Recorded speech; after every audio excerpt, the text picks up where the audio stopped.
Everybody, good evening. I am Dr. Varsha. Welcome you all for today's discussion about growth and development in the child. I would like to inform you that we are doing these sessions every month so that we can discuss some common issues at one platform, and the parents do not have to visit the clinic for minor issues for the child. So we'll start the session on the growth and development of children. So most parents are very apprehensive about the growth and development of their child. And they are very perplexed whether the child is having normal growth or development or not. So how do they know whether the child is growing normally or not? So there are two important factors which are used for the growth and development assessment of a child. One is the growth chart and others are the development milestones. So growth chart is an essential tool where we assess the growth and development of the child. The child, during each visit to the clinic, we measure the weight and height of the child and plot it on the growth chart. So this gives us assessment of the child's growth and development. Smaller children, we also measure the head circumference of the child. So this helps us to assess the development of the brain of the child. In children who looks to be obese, we measure the BMI of the child. Now this BMI is measured on the BMI chart.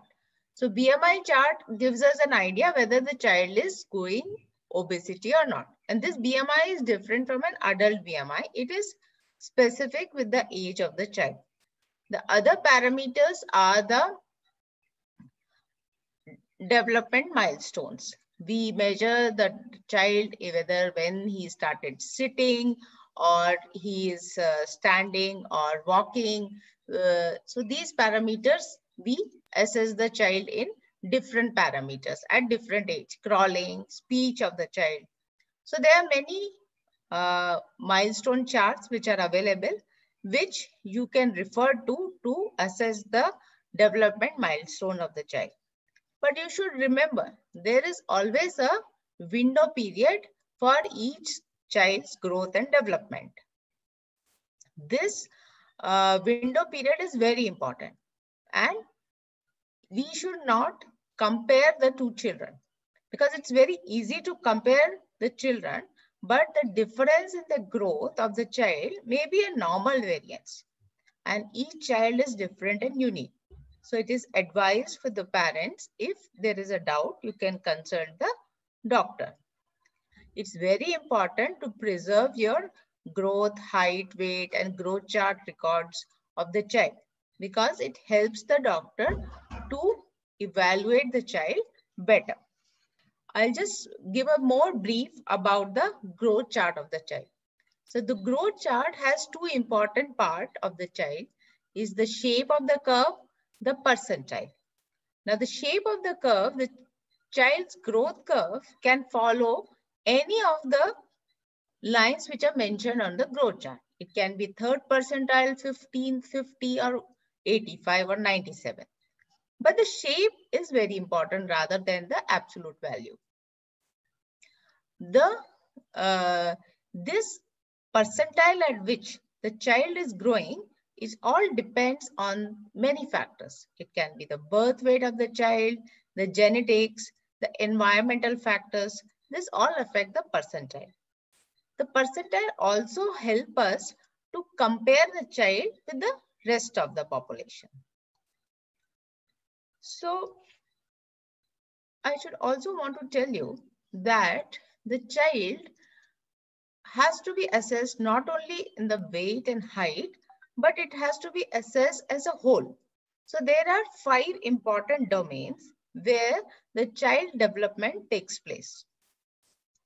So these are the gross motor, the fine motor, the cognitive, social, and communication.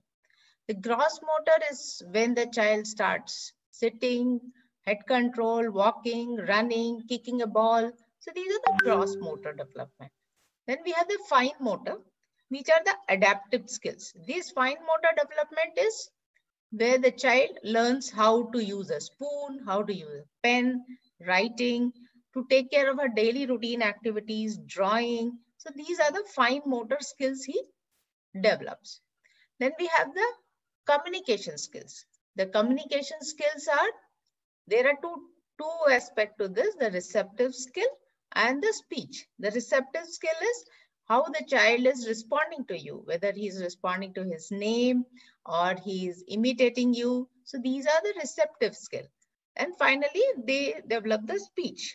The other development aspect is the social development.